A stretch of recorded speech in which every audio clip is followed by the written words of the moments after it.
On this Sunday night, the manhunt for Quebec father. His two daughters are dead. Could he be hiding in the thick, dense forest, and for how long?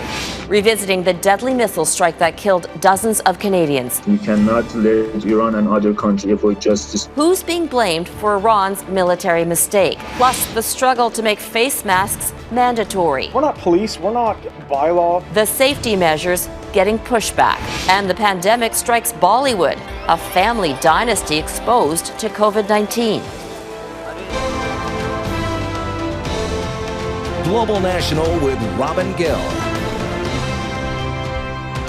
Good evening and thank you for joining us. An intense manhunt is still underway in Quebec tonight. Police have not found the father of two young girls found dead in a community south of Quebec City. The bodies of 6-year-old Romy and 11-year-old Norah Carpentier were found yesterday in a heavily wooded area. The sisters were the subject of an Amber Alert earlier this week, but police have not located their dad. Investigators believe he's still in the area. Global's Olivia O'Malley has tonight's top story. Quebec Provincial Police have spent all day Sunday combing the dense woods in Saint-Apollinaire, about 30 minutes southwest of Quebec City, by foot, ATV, and helicopter, sparing no expense in the manhunt for 44-year-old Martin Carpentier. Police have confirmed he is a suspect in the criminal investigation into the deaths of his two daughters, 6-year-old Romy and 11-year-old Norah. For sure, he is a suspect in the event that we have, actually. But for the cause of the death, we're going to wait for the autopsy to be done on the two young girls. While officers have not come in contact with Carpentier, they believe he is not far from where the girls' bodies were found Saturday. People who live in the area reported seeing Carpentier, but so far that's the only sighting. If we do arrest him, it will be a major information that he can tell us about all the sequence that happened in that event. The girls and their father were members of a Quebec Scouts group. The organization has created a memorial for Romy and Norah in Lévis, the town where the family is from. Members of the Scouts group didn't want to speak on camera, but they say they wanted the memorial to be there for the girls' family. They say it started small, but throughout Sunday, members of the community came by to pay their respects. Police are asking Saint-Apollinaire residents to stay vigilant, but to also leave the investigation to officers. On Saturday night, they ran into trouble with people searching in the woods within the police perimeter. Since we're doing a criminal investigation, important elements can be still on the site or around in the area. Police are asking residents to stay on their property and if they see Carpentier, not to engage and call 911. Olivia O'Malley, Global News, Saint-Apollinaire. A report out of Iran is shedding some new light on the downing of a Ukrainian airliner in January. All 176 people on board were killed, including 55 Canadians. The Iranian government eventually admitted responsibility, but the flight's data recorder still hasn't been turned over to international authorities. And as Heather Yourex-West explains, this new report is providing little comfort to those who lost loved ones. Edmonton's Elnaz Nabai was one of 176 people killed in the downing of Flight 752. For her grieving husband, months may have passed, but the pain is still incredibly fresh. I didn't even touch her clothes, her shoes. All of them are here intact. I don't know what to do with them. Like so many others who lost loved ones in the January crash, Javad Soleimani is looking for justice and accountability. Iran initially denied responsibility, only changing course days later, admitting it was responsible for shooting down the passenger jet. But since then, the international investigation has been painfully slow. Now, a report from Iran's civil aviation organization has found errors made by the crew manning a missile battery were largely to blame. The report outlined several key moments that led to the crash. The surface-to-air missile battery had been moved and was misaligned. As well, those manning the missile battery could not communicate with their command center and opened fire twice without getting approval from ranking officials. The report also noted that the Ukrainian flight had done nothing out of the ordinary when the missiles were launched. I think the big challenge is going to be, why did the Iranians, knowing that they were going to have such activity in the skies, allow civilian aircraft to be in there in the first place? It's not enough to just say there's a breakdown in communication. There should have been a stoppage of all civilian aircraft, frankly, in the air. 6 people believed to be involved in the incident have been arrested, and after a lengthy delay, Iran says it plans to send the black box to France later this month to be examined. The Canadian government is among those waiting for that information. A spokesperson for Global Affairs Canada said in a statement to Global News, immediate action is required from the Iranian regime to ensure they conduct a comprehensive and transparent investigation in accordance with international standards. It's what family members are anxiously waiting for as well. We cannot tell our beloved ones that, okay, the Iranian regime murdered you brutally, and we are just silent. We cannot let Iran and other countries avoid justice. Heather Yourex-West, Global News, Calgary. Turning now to the pandemic, anyone living in Montreal who attended a bar or club this month is being urged to get tested for COVID-19. At least 5 bars in the city have reported cases since July 1st. 8 people have tested positive for the virus, but health officials believe there are likely more. They're now trying to track down all customers and employees, but it's difficult to do if establishments are not keeping proper records. We have a growing number of cases in a bunch of different places, brought us to the conclusion that in order to get in front of it, we wanted to send out a call to the whole population rather than go bar by bar or situation by situation. Anyone showing COVID-19 symptoms should isolate while waiting for test results. Quebec still has the most confirmed cases in the country. It added 114 new cases today, bringing its total to more than 56,000. Doctors say one way to reduce the spread of the new coronavirus is to wear face masks, and more municipalities are making it mandatory. But not all places are enforcing the rule the same way. And as Karen Lieberman reports, not everyone wants to cover up either. As provinces and territories ease COVID-19 restrictions, more people are venturing out to restaurants, cafes, and shopping malls. And a growing number of cities are mandating they wear masks in public. And if you look at cities across the world that have put in a policy like this, it's made a dramatic difference. Brampton is one of the latest cities in Ontario to implement a mandatory mask bylaw. But there is no province-wide rule, leaving the decision to individual regions. Look what's happening in the States with everybody not wearing a mask, like in Florida and Texas and that. And look at their numbers versus our numbers. In Montreal, a mask bylaw comes into effect at the end of the month. The town of Mercier, Quebec, is not waiting after a COVID-19 outbreak linked to house parties. I want to make sure nobody's going to get it from me because I can have it and I don't know I have it, right? The question in cities that are making masks mandatory is how it'll be enforced. Under the order, businesses can refuse entry to anyone not wearing a face covering.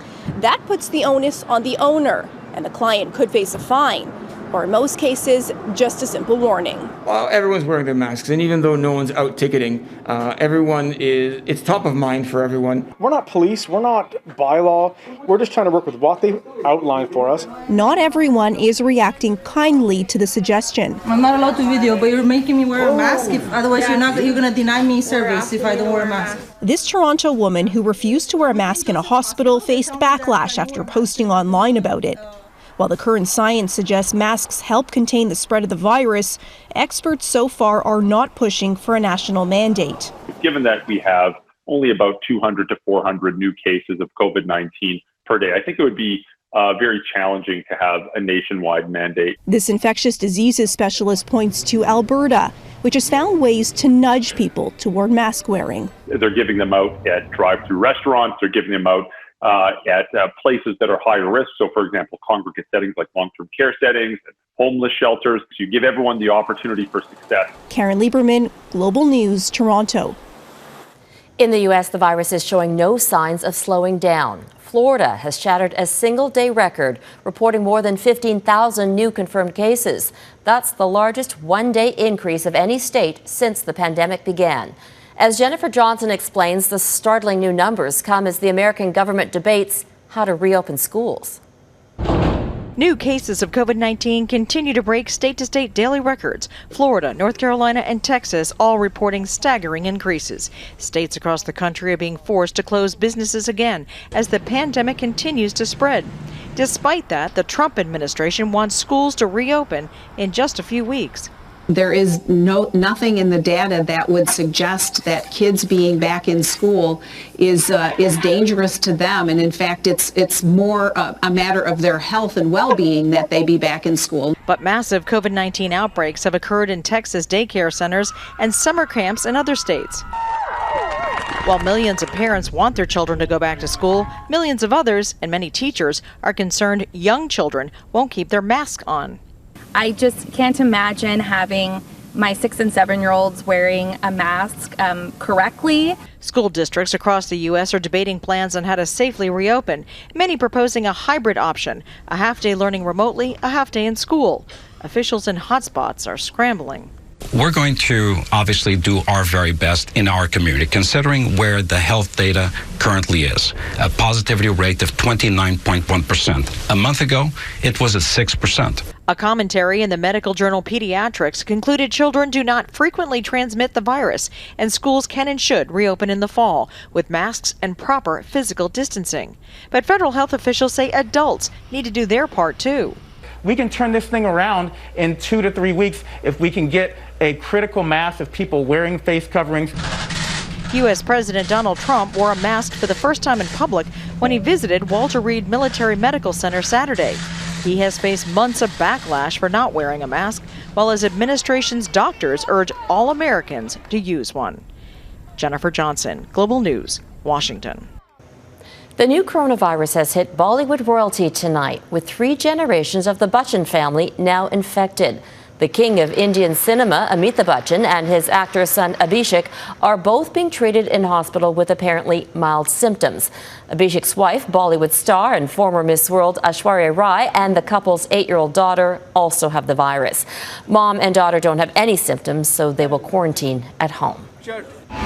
The daily COVID-19 caseload has shattered a record in India. In the past 24 hours, more than 28,000 people there have tested positive for COVID-19. India has the 3rd highest number of cases in the world, behind the U.S. and Brazil. Global News has learned the We Charity has laid off contract workers hired to deliver the federal government's student grant service. In a statement, the organization says with the government funding no longer available, we had to make the incredibly difficult decision to end the contracts. Meantime, the federal Conservative Party is calling on Prime Minister Justin Trudeau to testify before a parliamentary committee. It will examine his government's decision to award We Charity with the now scrapped $900 million contract, despite his family's ties to the organization. Normally, prime ministers don't appear before parliamentary committees, but these are not normal times. This scandal is about him and him alone. It is his family, the Trudeau family, that got the money.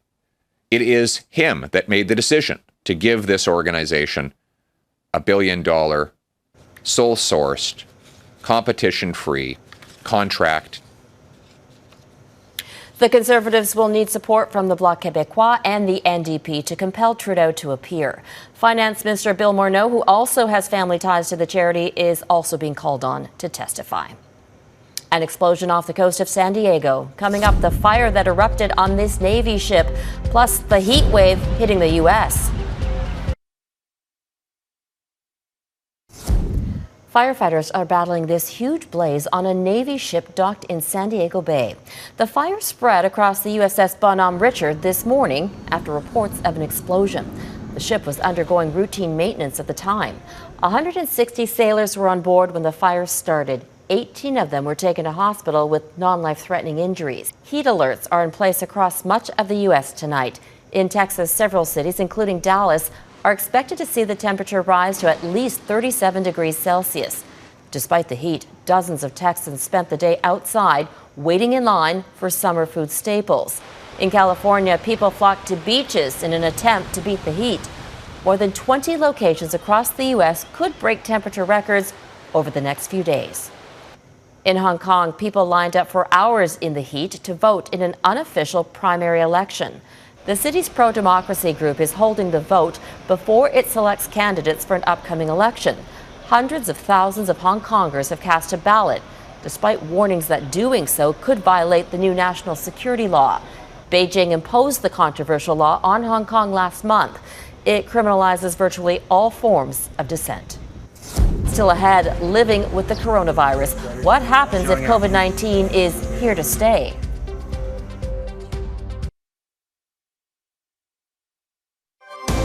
You're watching Global National. Some public health and infectious disease experts are pressing for provincial and federal governments to shift in minimizing, not eradicating COVID-19, to basically accept this disease will be with us for a long time. Joining us to talk about that is Dr. Vivek Goel, former president of Public Health Ontario.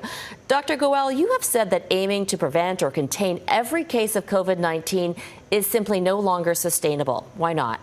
Well, once we got to the stage that we did back in March with widespread community transmission, the WHO, when it declared the pandemic, they said it's time to move from containment, which is a strategy of eliminating disease, to mitigation, that is, reducing the impact and the effects of the disease. But we allow society to get on as much as possible. And the other reason why containment is no longer an effective strategy for us is what's happening everywhere else in the world. So if you think of small island countries like Iceland, New Zealand, have pursued a containment strategy, have strict border controls, we're not in the same sort of situation. We're next to a country that is not containing the disease. We rely on that country for critical supply chains. And even with the border controls that we have, we will continue to have imported cases. So to go after a strategy where we try to eliminate every case would mean not only keeping our economy shut down, but putting a virtual seal around our borders like some of those other countries have done, which is not sustainable for Canada. Would it be foolish to jeopardize the progress Canada has made up to this point by opening the border? I certainly would not be recommending lifting them at the present time with what's going on right now. But we need to start thinking about what we're going to do in the future as the United States and the states that are hardest hit right now start to bring things under control. And we need to think about a risk-based approach to opening up our border.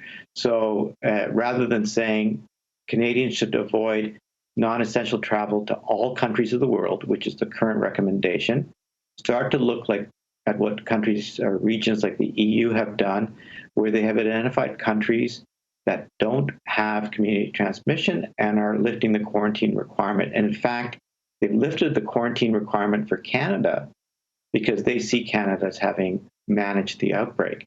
But Canada has not lifted the quarantine requirement for residents of the EU.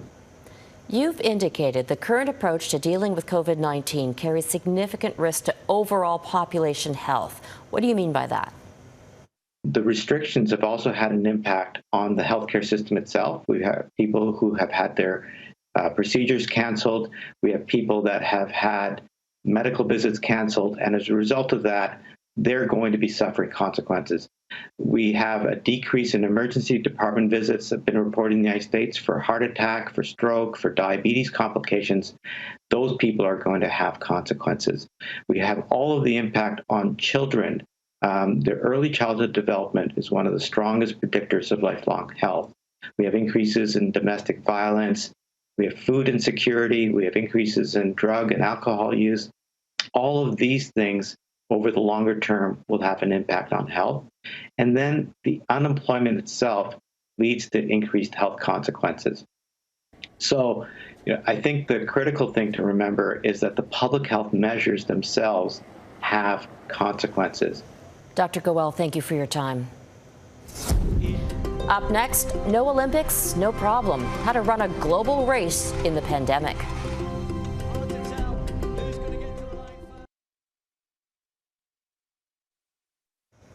In an ideal time, the Tokyo Olympic Games would have kicked off in less than 2 weeks.